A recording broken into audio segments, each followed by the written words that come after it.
Hello guys, my name is Dennis Kadiri. Welcome to my YouTube channel. In this video, I'm going to show you how to use Visual Studio Code.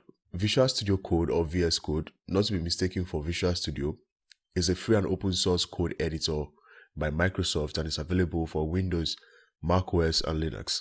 It has built-in support for JavaScript, TypeScript and Node.js and has a rich ecosystem of extensions for other languages and runtimes like C++, Java, Python, PHP and more. Visual Studio Code is also free and open source. To download it on your PC, head over to Microsoft Store and search for Visual Studio Code. There you see it in the search results, click on the Get button to install. You can also download it from the official website code.visualstudio.com. So here I'm on the site. Down here you have three different buttons. You have one for Windows, Linux and Mac. So go ahead and hit on the one that matches the operating system you are using to kick off your download.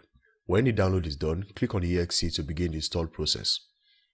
After downloading and installing Visual Studio Code in your PC, when you open it, you are going to see something like this. So this is the welcome screen or the get started screen. Right here you can create a new file, you can open an existing file, and you can also open an existing folder. Up here within the file menu, you can also create a new file, open an existing file, and open an existing folder. So right here in my desktop, I have this folder, this tutorial folder. So I'm going to open it right here in Visual Studio Code. So to do that, I can hit on this open folder button and then I'll get this open folder dialog. I'm going to select the location where I have the folder I want to open. So I have it on my desktop. I'm going to hit on the desktop button. So here it is. Select it and click on the select folder button. So right now I have the folder open in Visual Studio Code, but as you can see it's an empty folder. There are no files in it. So I'm going to have to create some files. So to do that, right here I have this new file button that I can use to create new files. And next to that I have this new folder button to create a new folder. But I'm not creating a new folder, I'm going to create a new file. So I'm going to hit on this new file button. When you hit on the new file button, you get this field. So right here you can input the file name plus the extension of the type of file you want to create. So let's say for instance, I want to create a HTML file. So I'm going to type in index, which is the file name, plus the extension HTML. And then when I hit on the enter button on my keyboard, there I have my new HTML file in my folder.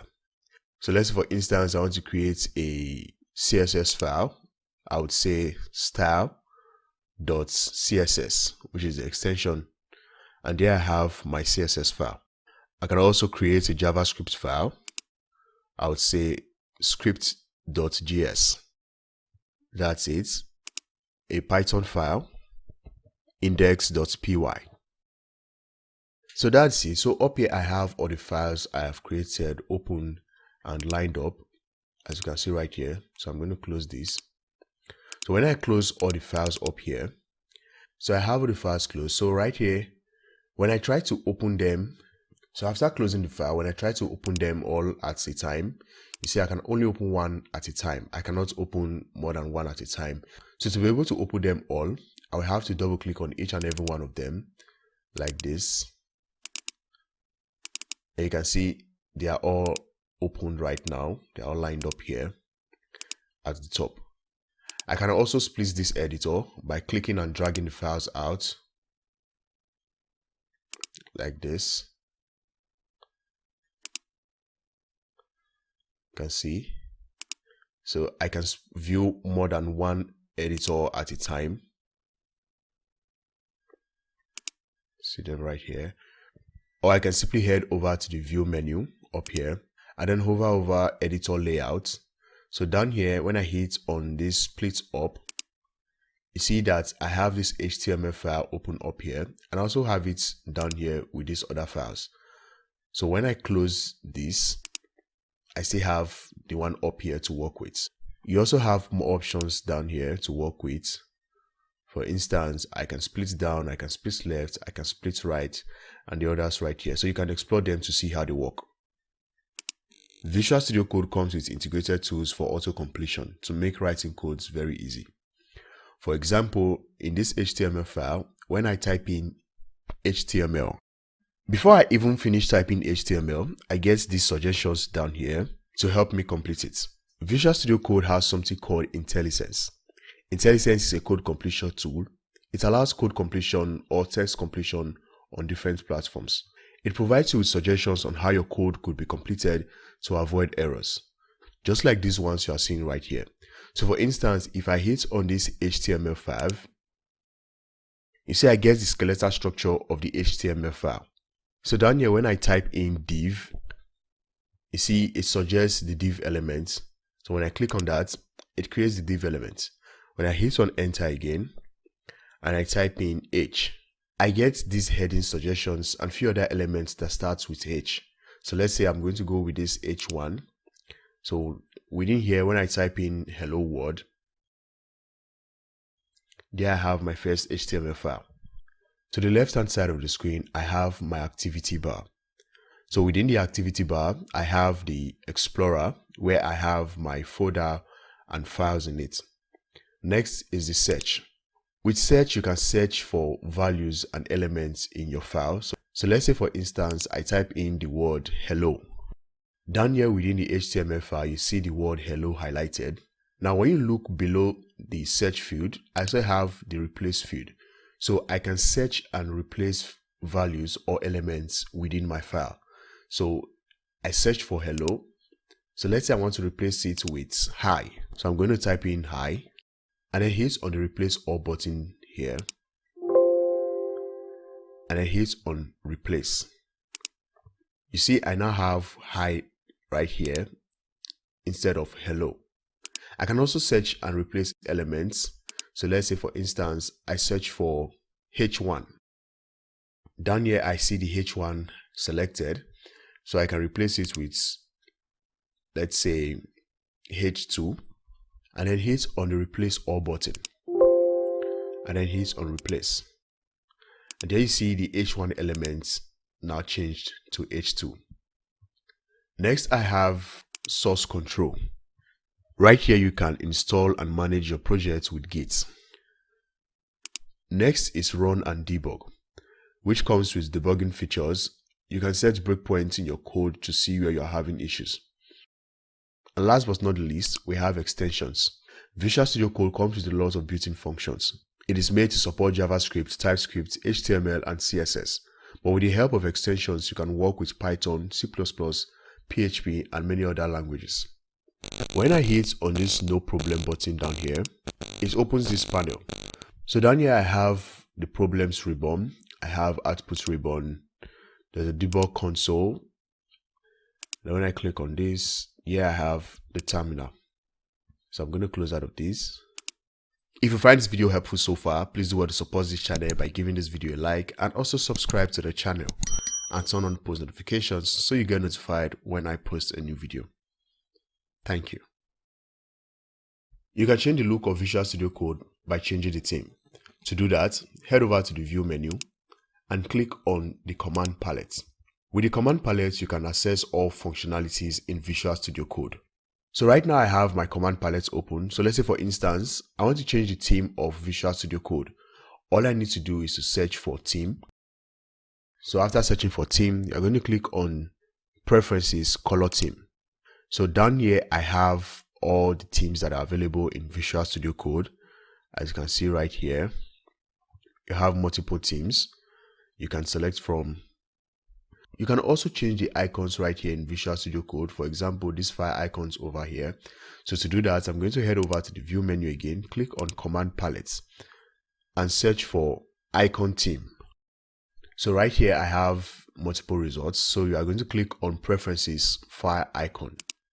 So when you click on Preferences, File Icons, you have multiple options right here again. So when I hit on this None, now that gets rid of all the icons. As you can see right here, there are no icons. So when I go back to the Command Palette again,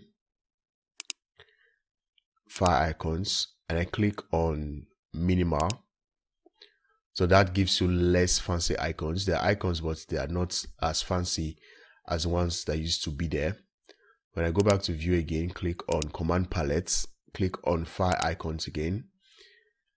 I have this third one. I have SETI, which is which is the default. This is the one that used to be here before I got rid of it. So this is the default icon. When I go back to the view again, hit on command palette and then preferences, file icons, you see this material icon. If you are using Visual Studio Code for the first time, you are not going to get this. I installed material icon theme by myself.